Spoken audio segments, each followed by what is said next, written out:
ден соолуктун начарлоосун күтүү бизди сөзсүз түрдө ошол нерсеге алып барат. Андыктан жакшы болуп турган учурда андан бетер жакшы болууга аракет кылуу керек.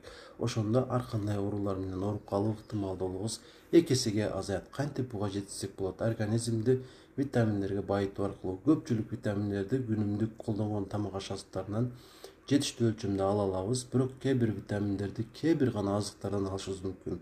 Ошолордун бири кийинчерээк аныкталган биздин организмибиз үчүн мааниси зор болгон К2 витамини. Мунун маанисин кальцийдин мисалында түшүндүрө кетсем, кальцийди биз өтө көп азыктардан ала алабыз, бирок организмге жетиштүү өлчөмдө сиңиш үчүн бизге D витамини керек болот. Эгерде D витамини жетишсиз болсо, каныбызда кальцийдин өлчөмү көбөйбөйт.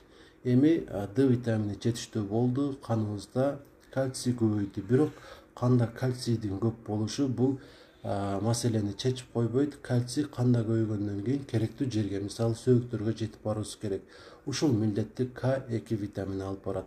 Эгерде К2 витамини жетишсиз болсо, канда көбөйгөн кальций керексиз жерлерге, муундарга жана башка жерлерге барып, ал жерлерде жаңы көйгөйлөрдү, тагыраагы ооруларды пайда кылат.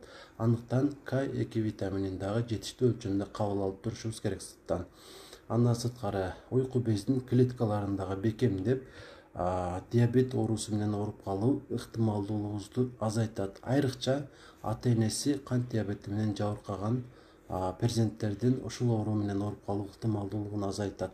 Себеби атада же апада диабет болсо, бала дагы 35-40 жаштан кийин ушул ооруга кабылып калышы мүмкүн. Ал эми муну болтурбаш үчүн К2 витаминин алышыбыз керек. Андан сырткары эркектердеги тестостерон гормонунун жетиштүү өлчөмдө бөлүнүп туруусуна дагы мунун таасири бар. Себеби бул витамин ушул гормонду бөлүп чыгарган клеткаларды дагы бекемдеп берет. Андан сырткары мээге дагы жакшы таасир этип, ойлонуу мүмкүнчүлүгүбүздү арттырат. Андыктан сөзсүз түрдө башка витаминдерге кошуп К2 витаминин дагы байытышыбыз керек. Буга 2 жол менен жетсек болот. Биринчиси, жоон ичегинин микрофлорасын жакшылоо керек. Себеби жоон ичегинин микрофлорасы К1 витамининен К2 витаминин пайда кылат жана аны канга өткөрүп берет. Ошол себептен жоон ичегинин микрофлорасын байытуу керек. Кантип? Албетте көп аргалары бар. Ошолордун бири квашеный капуста. Ушул салатты жеп турушубуз керек мезгил менен. Ошондо жоон ичегибиздин микрофлорасы байыйт. Экинчи арга, ушул витаминге бай азыктарды жеш керек. Мен сиздерге 3 азыкты айтып өтөйүн. Ушул витаминге бай болгон эң маанилүүсү бул сыр.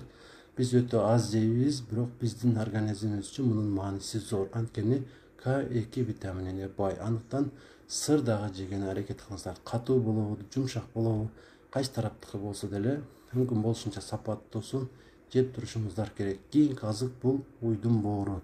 Уйдун боору дагы К2 витаминине бай. Андан сырткары ошол эле уйдун азыгы сүттөн даяр болгон ошол каймак. Каймакты дагы жеп турсак, К витамини бизде, К2 витамини бизде көп болуп, ошол организмибизге өдөдө айтылган пайдаларды алып келет.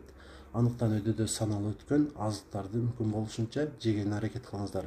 Өтө көбөйтүп берүү жакшы эмес, бирок мезгил менен. Мисалы, сырды бир жумада 2 жолу, каймакты бир жумада 1 жолу, уйдун боорун бир жумада 2 жолу жеп турсаңыздар, андан сырткары квашеный капустаны бир айда 2-3 жолу жеп турсаңыздар, организм албетте ушул витаминге байып, сиздерге жакшы